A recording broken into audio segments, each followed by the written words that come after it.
ایک دن اچانک میرے دل میں عجیب سا خیال آیا کہ میں دوسروں کو نصیحتیں کر رہی ہوں کہ وہ سب ایک بیوہ عورت اور معصوم بچے کے لیے دل بڑا کر لیں، جبکہ میں خود اس عورت کا سہارا کیوں نہیں بن جاتی؟ یہ خیال اچھا تھا، مگر اتنی بڑی قربانی کے لیے میں خود بڑی چھوٹی پڑ گئی تھی، کیونکہ بھابھی کو اگر اپنے ساتھ رکھنے کا فیصلہ کرتی تو یقیناً اپنے گھر میں بغیر کسی رشتے کے نہیں رکھ سکتی تھی۔ سب سے پہلے میرے سسرالی پوچھتے کہ ساس نے رکھا اور نہ ہی اس کے میکے والوں نے، تو پھر تم نے کس بلبوتے پر رکھا ہے، وہ بھی اپنے گھر میں؟ تو کیا میں طاہر سے صوبیہ کا نکاح کرا دوں؟ اس خیال کے آتے ہی دل کانپنے لگا۔ میں نے ذہن کو جھٹک دیا، یوں لگا جیسے میرا وجود خود مجھے ڈانٹ رہا ہو۔ خود سے لڑتی تھی، اپنے آپ کو ہی پھر دلیلیں بھی دیتی، مگر یہ خیال ذہن پر حاوی ہو رہا تھا۔ یا پھر میں اپنے آپ کو گناہگار کہنے لگی؟ ایک ایسی عورت جو ہمارے رحم و کرم پر تھی، اس کی دلجوئی کے لیے میں چھوٹی سی قربانی دینے کو بھی تیار نہیں تھی۔ ڈنمارک جانے کے دن قریب آ رہے تھے۔ مجھے بیوہ بھابھی اور حمزہ کو حالات کے بے رحم طوفان کے حوالے کر کے جانا تھا، لیکن کس کو سونپ کر جاتی؟ ادھر چھوٹی بھابھی ماہی بیاب تاب کی طرح تڑپ رہی تھیں۔ صبح اٹھ کر پہلا جملہ ان کے لبوں پر ہوتا، صوبیہ بھابھی اور حمزہ کب جائیں گے یہاں سے؟ کون سا دن ہوگا جب یہ ہم کو دکھائی نہ دیں گے؟ جب یقین ہو گیا کہ صوبیہ کا کوئی رشتہ ہم کو مناسب نہیں لگ رہا تو انہوں نے ایک نیا حربہ استعمال کیا۔ اپنے زیورات اور جہیز کی کچھ قیمتی اشیاء چھپا کر واویلا کر دیا کہ کسی نے چوری کر لی ہیں۔ جی، انہوں نے یہ اشیاء بڑی بھابھی کے سوٹ کیس میں خود رکھی تھیں۔ گھر میں کس نے چوری کر لی ہیں بھائی؟ ظاہر ہے صوبیہ پر ہی بات آنی تھی، کیونکہ بھابھی نے واویلا ہی کچھ ایسا مچایا تھا۔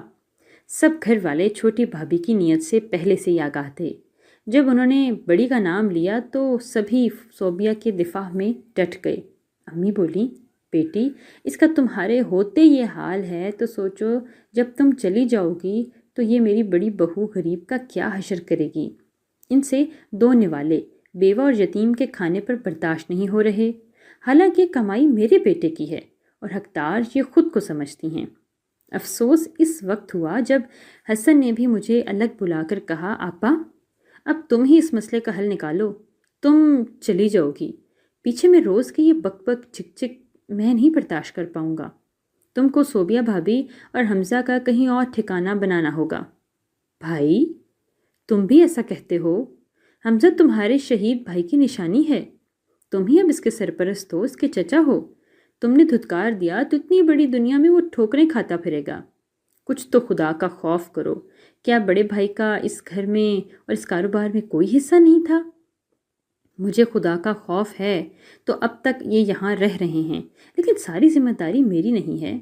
اب تم بھی خدا کا خوف کرو اور اس ذمہ داری میں حصہ دار بنو۔ بھائی کے منہ سے ایسے کلمات سن کر میں نے فیصلہ کر لیا کہ صوبیہ اور حمزہ کو ڈنمارک لے کر جاؤں گی۔ اب ان دونوں کو یہاں حالات اور ان بے رحم رشتہ داروں کے رحم و کرم پر ہرگز نہ چھوڑوں گی۔ بھائی حسن کو اس کی بیوی نے ایسا بدل دیا تھا کہ ان کے منہ میں اپنی زوجہ کی زبان تھی۔ طاہر سے مشورہ کیا، بھابھی اور حمزہ کو ڈنمارک کے ساتھ لے کر جانا چاہتی ہوں، ہمیشہ کے لیے، تم ساتھ دو گے؟ وہ بولے، کیسا تعاون چاہتی ہو؟ تم صوبیہ سے نکاح کر لو، میں نے کہا۔ وہ حیرت زدہ رہ گئے۔ تم یہ کہہ رہی ہو؟ خود ان کو اپنی سوتن بنانا چاہتی ہو؟ یہ کیسے ممکن ہے؟ سب کچھ ممکن ہے حمزہ، خود ان کو اپنی سوتن بنانا چاہتی ہو؟ یہ کیسا ممکن ہے؟ سب کچھ ممکن ہے طاہر، حمزہ کی خاطر، وہ میرا یتیم بھتیجا ہے اور میرے مرحوم بھائی کی اکلوتی نشانی ہے۔ پھر ہماری بھی تو اولاد نہیں، شاید خدا ہمیں آزمانا چاہتا ہو۔ طاہر کسی صورت رضامند نہ ہو رہے تھے، مگر میں اڑ گئی تھی۔ وہ مجھ سے بہت محبت کرتے تھے، جانتی تھی، تبھی وہ یہ فیصلہ نہیں کر پا رہے تھے۔ جب میں نے مذہب کے حوالے سے بات کی تو وہ مان گئے۔ وہ دیندار مسلمان تھے اور اسلام کے نام پر کچھ بھی کر گزرنے کے لیے تیار تھے۔ آخر میری کوشش برابر ہو گئی۔ اللہ کی خوشنودی کے لیے راضی ہو گئے کہ جس بیوہ عورت کا کوئی سہارا اور ٹھکانہ نہ تھا اس کو سہارا دینا تھا۔ اب بھابھی کو منانا بہت ہی مشکل امر تھا۔ وہ کسی طور پر راضی نہ ہو رہی تھیں، لیکن میری ضد اور حمزہ کے مستقبل کی خاطر یہ کڑوا گھونٹ پینا پڑا۔ وہ میری مشکور تھیں مگر شرمندہ بھی ہو رہی تھیں۔ میں یہ سب کچھ بہت آسان سمجھ رہی تھی، لیکن مجھے بالکل اندازہ نہ تھا کہ آگے میرے ساتھ کیا ہونے والا ہے۔ بہرحال بھابھی کے پاسپورٹ وغیرہ کے سارے معاملات میں نے خود طے کیے۔ گھر والوں کو پتہ چلا تو وہ حیرت کے سمندر میں ڈوب گئے۔ امی نے سب سے زیادہ مخالفت کی کہ یہ تم کون سا قدم اٹھانے جا رہی ہو؟ بہت پچھتاؤ گی، دیکھ لینا، یہ تم نے صحیح نہیں کیا۔ مگر میں ایک فیصلہ کر چکی تھی، اپنے پیارے شہید بھائی محسن کے بیٹے حمزہ کے لیے جو بھی قانونی تقاضے تھے وہ پورے ہو جائیں گے، ان کو پورا کر دیا گیا ہے، اور ہم صوبیہ اور حمزہ کو ڈنمارک ہمراہ لے جانے میں بھی کامیاب ہو گئے۔ اب زندگی ایک نئے ڈگر پر چلنے لگی۔ میں اور طاہر جاب کرتے تھے، بھابھی صوبیہ گھر کے کام نپٹاتی تھیں۔ ہمارے مسلم حلقے میں چہمگویاں ہونے لگیں۔ قاری صاحب جو حمزہ کو کلام پاک کا درس دینے آتے تھے ان سے مشورہ کیا۔ انہوں نے کہا اسلامی طریقہ سے شرعی نکاح ہو سکتا ہے، آپ راضی ہیں تو نکاح پڑھوا لیں تاکہ لوگ آپ کی عزت پر انگلیاں نہ اٹھائیں۔ آنن فانن نکاح پڑھوا لیا گیا۔ گھر میں 4 لوگوں کو بلایا اور نکاح ہو گیا۔ میں بھی مطمئن ہو گئی کیونکہ طاہر اور صوبیہ کے درمیان میاں بیوی والا کوئی تعلق نہ تھا سوائے نکاح نامے کے دستخط کے۔ ایک روز بھابھی اور حمزہ نے بازار سے واپسی پر راستہ معلوم نہ ہونے کی وجہ سے طاہر کو فون کر کے بلا لیا۔ وہ ان دونوں کو گھر جا کر لے آئے، اور پھر معاملے سے بے خبر ہونے کے باعث میں بھی بہت حیرت سے ہوئی کہ یہ کب گئے اور کب آئے، مجھے تو پتہ بھی نہیں چلا۔ اس سے پہلے تو کبھی طاہر اور بھابھی ایک ساتھ میرے بغیر نہیں گئے تھے۔ آج ذہن میں عجیب طرح کے خدشات پیدا ہونے لگے تھے۔ اب میں طاہر اور صوبیہ کی ہر خبر پر اور ہر حرکت پر نظر رکھنے لگی تھی، ان پر شک کرنے لگی۔ اپنے دل کو سمجھاتی لیکن غیر ارادی طور پر ذہن میں طرح طرح کے خیالات آتے اور میں آہستہ آہستہ ان پر یقین بھی کرنے لگی۔ میرا مزاج بدلنے لگا، رویے میں تلخی آنے لگی، اکثر تو چلا کر بات کرنے لگی۔ بھابھی اور طاہر دونوں اس بدلتے مزاج کو محسوس کر رہے تھے اور سمجھ چکے تھے کہ یہ اب اپنے فیصلے پر پچھتا رہی ہے۔ بھابھی میرے احسانات کی وجہ سے مزاحمت نہ کر پائی۔ جب اپنے اندر کی کیفیت شک سے بری میں تنگ آ گئی تھی تو پھر میں نے طاہر کو بہانے سے غصے سے ڈانٹنے لگی، اور یہی حرکت میں نے بھابھی کے ساتھ بھی کی۔ طاہر اپنی شرافت اور میرے ساتھ محبت کے باعث نبھا کر رہے تھے اور میں یہ بات سمجھ نہیں پا رہی تھی۔ یہ سچ ہے کہ انسان جس سے نفرت کرتا ہے خود بھی ویسا ہی بن جاتا ہے۔ جب ثانیہ بھابھی پر جھوٹے الزام لگایا کرتی تھی تو مجھے اس سے شدید نفرت محسوس ہوتی تھی، اور آج میں بھی شاید ویسی ہی بن گئی تھی۔ ان کو طعنے دیتی کہ آپ کی وجہ سے میرے گھر کا سکون تباہ ہو گیا ہے، حالانکہ حقیقت تو وہ یہ تھی کہ اس تمام کی تمام چیزیں میری شیطانی تخلیق کی وجہ سے ہو رہی تھیں۔ بھابھی نہ کسی سے کچھ کہتی بلکہ تنہائی میں اپنے حالات پر گریہ زاری کرتی رہتی تھیں۔ بالآخر اسی گریہ زاری کی وجہ سے ایک مہلک مرض میں مبتلا ہو کر بستر سے لگ گئیں۔ طاہر نے ان کا علاج کروایا، وہ ٹھیک نہ ہوئیں، اور اب ان میں زندہ رہنے کی کوئی امنگ بھی باقی نہ تھی۔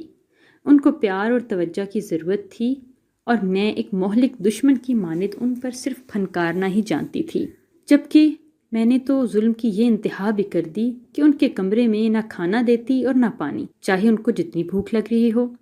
طاہر نے جب میرا یہ سلوک بھابھی کے ساتھ دیکھا تو ان کی خاطرداری کے لیے میڈ رکھ لی، جس پر مجھے مزید غصہ آیا۔ میں نے شوہر سے صاف صاف کہا کہ اس عورت کے مزید چونچلے مجھ سے برداشت نہیں ہوں گے، اسے طلاق دے دو تاکہ یہ اپنے گھر جائے، نہیں تو پھر میں جا رہی ہوں۔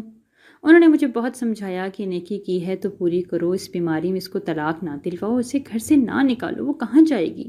کہنے لگی تمہاری خواہش پر میں نے تمہاری بیوہ بھابھی سے نکاح کیا، اب اللہ تعالیٰ کی رضا کی خاطر اس فرض کو پورا کر رہا ہوں۔ ایک روز میں اپنے سوچوں میں گم تھی کہ اچانک طاہر کے نمبر سے کال آ گئی۔ فون اٹھایا، کسی انجان شخص نے مطلع کیا کہ طاہر کا تو ایک کار ایکسیڈنٹ ہوا ہے اور جس میں وہ انتقال بھی کر گئی۔ یہ خبر سنتے ہی اپنے حواس گنوا بیٹھی میں، صدمہ کم نہ تھا، میں بے ہوش ہو گئی۔ جب ہوش آیا تو اپنے ہسپتال کو ہی اپنے گھر میں پایا، کیونکہ میں تو بے ہوش تھی اور میرے ارد گرد ڈھیر سی میڈیسنز اور چیزیں پڑی تھیں، جبکہ میرے قریب حمزہ بیٹھا تھا اور کچھ دوست تھے۔ ہوش آتے ہی پہلا سوال جو میرے لبوں پر تھا وہ یہ تھا کہ طاہر کہاں ہیں، لیکن اس سوال کا جواب خود میرے ذہن میں بھی موجود تھا۔ بس تبھی میں زاروں قطار رونے لگی۔ 1 ماہ کومے میں رہنے کے بعد ہوش آیا۔ بھابھی کے بارے میں حمزہ سے دریافت کیا، اس کی آنکھوں سے آنسو ٹپکنے لگے۔ بمشکل بتایا کہ ان کو بھی فوت ہوئے ہفتہ ہو چکا ہے۔ حمزہ کو گلے لگاتے ہوئے میں دھاڑے مار مار کر رونے لگی۔ حمزہ میری زندگی کا واحد سہارا رہ گیا تھا۔ ایسے ہی 20 برس کا عرصہ بیت گیا۔ حمزہ کی شادی کر دی، میرا گھر پھر سے پر رونق اور آباد ہو گیا۔ لیکن اب جب میں اپنی غلطیوں کا احساس کرتی ہوں تو دل میں زخم تازہ ہو جاتے ہیں۔ یقیناً یہ دکھ میرے لیے بابا اور بھائی کے دکھ سے بھی بڑا تھا، کیونکہ اس دکھ میں ندامت بھی شامل تھی۔ ضمیر ہر لمحہ کوستا تھا۔ میں طاہر پر حق جتانے والے کو کسی کو تو دیکھ ہی نہیں سکتی تھی، اسی لیے تو بھابھی کو بھی تکلیف دیتی تھی۔ لیکن آج میرے پاس کچھ نہیں ہے سوائے حمزہ کے۔